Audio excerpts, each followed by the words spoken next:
I paid $47,000 for my son's wedding. He grabbed that microphone, faced 200 guests, and called me an ATM with a heartbeat. My hands went ice cold. Then something broke inside me. I stood up, walked to that stage, pulled out 11 pages of bank statements, read every single dollar out loud, then handed everything straight to my attorney, but that was the beginning only. White right pointing back hand index. If you've ever given everything to someone who gave you nothing back, this story is for you. Drop your thoughts about story in the comments. Be sure to subscribe now, because what happens at the end of this story, no boy is ready for. Grab your snacks and get comfortable. My name is Marcus Delaney. I'm 58 years old, and I own a flooring company in Columbus, Ohio. Nothing fancy. 40 employees, a decent reputation, and 31 years of getting up at 5 a.m. so my family never felt the floor shake beneath them. My son's name is Connor. He married a woman named Brianna Walsh in June at the Ashford Estate venue in Dublin, Ohio. $12,000 for the venue alone. I wrote that check without hesitating. I wrote every check without hesitating. The rehearsal dinner, the honeymoon deposit, the open bar, the photographer who charged $900 an hour. Connor called me 3 weeks before the wedding. He said, "Dad, I just want this to be perfect." I told him, "Then it will be." I meant it. I always meant everything I said to that boy. What I didn't know, sitting at table 1, holding that warm champagne glass, was that Connor had been planning something else entirely. The Ashford Estate sits on 11 acres outside Dublin.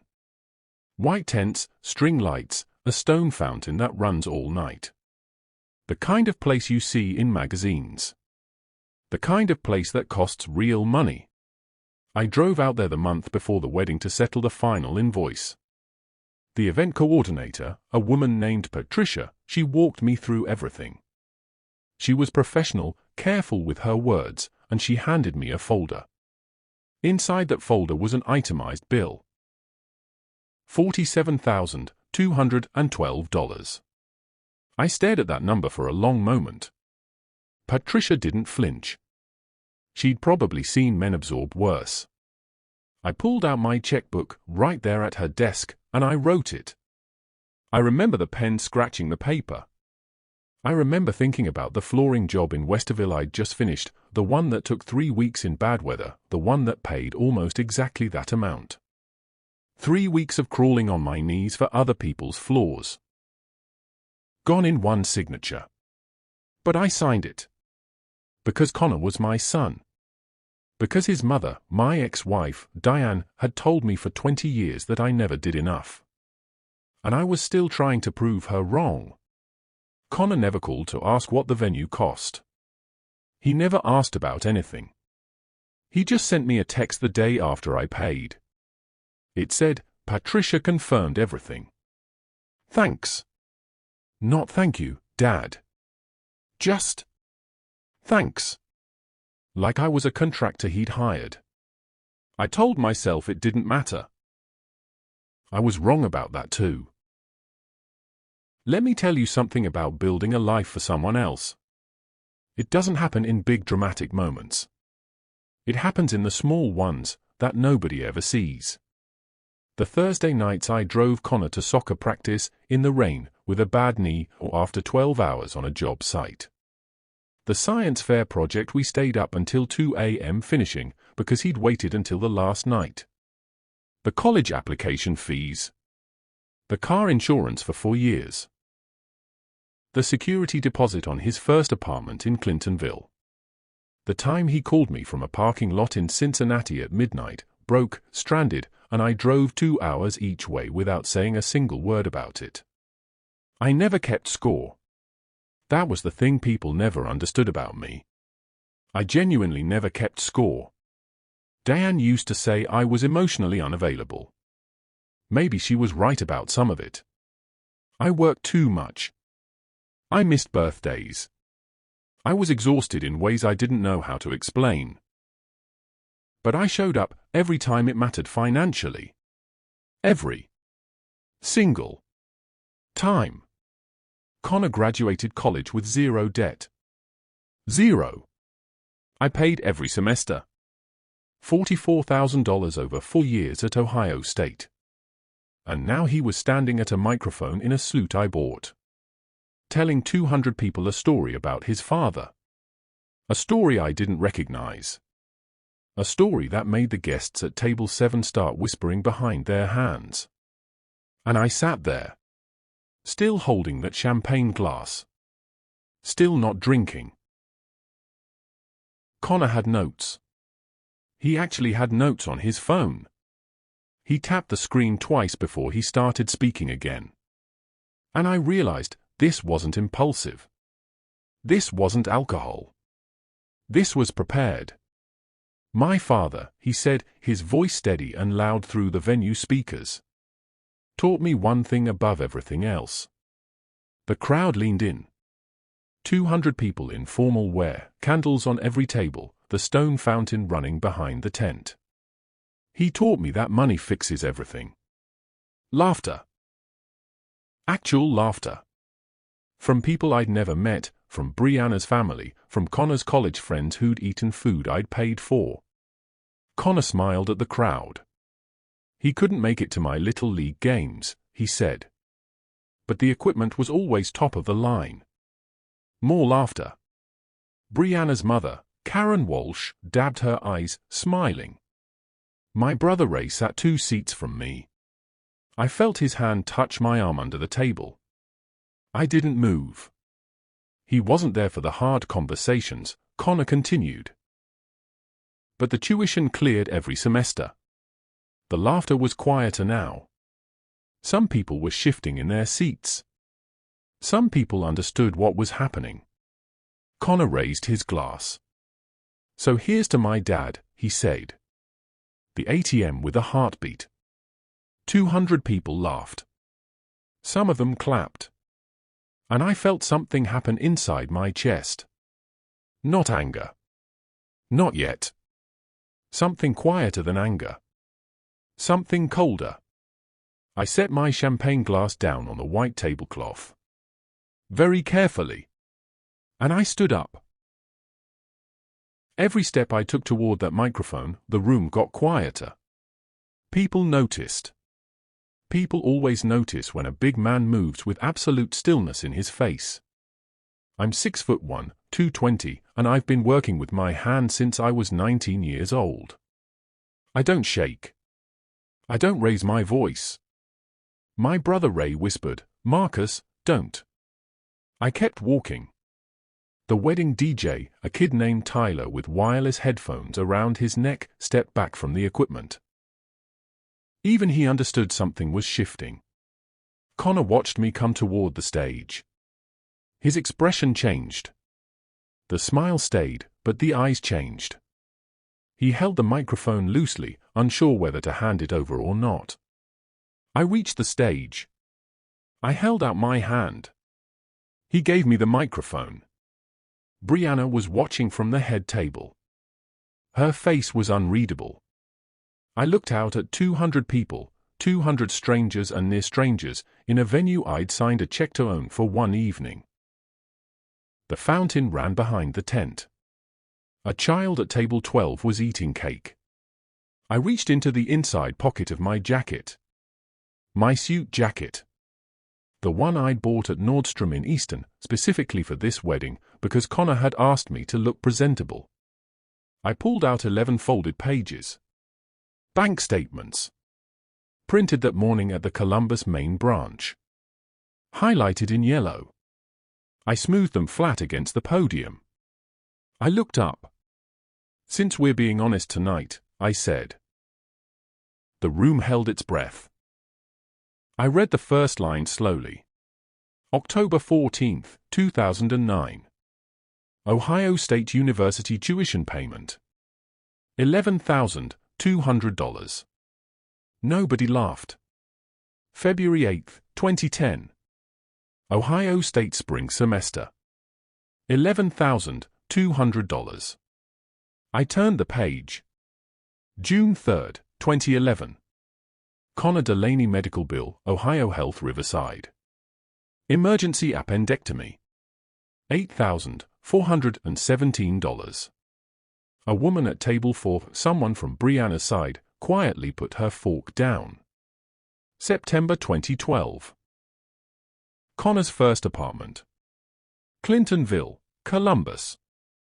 Security deposit and first month. $2,300.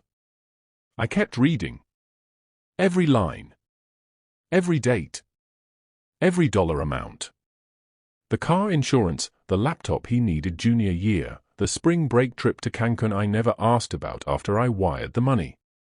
The $11,000 I lent him when the startup he joined collapsed 18 months ago. The loan he'd never mentioned repaying.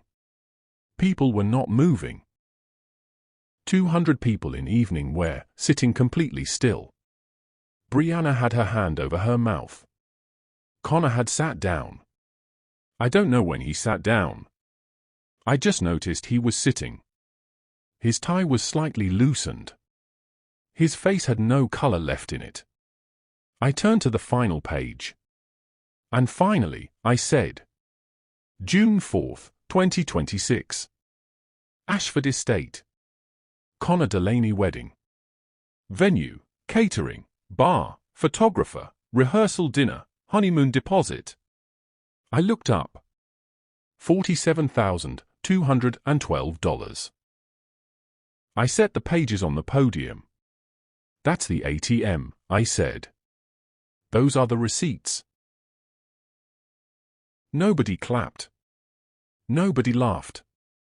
The fountain kept running behind the tent, indifferent, mechanical, completely unbothered. The child at table 12 had stopped eating cake. I handed the microphone back to Tyler. He took it with both hands.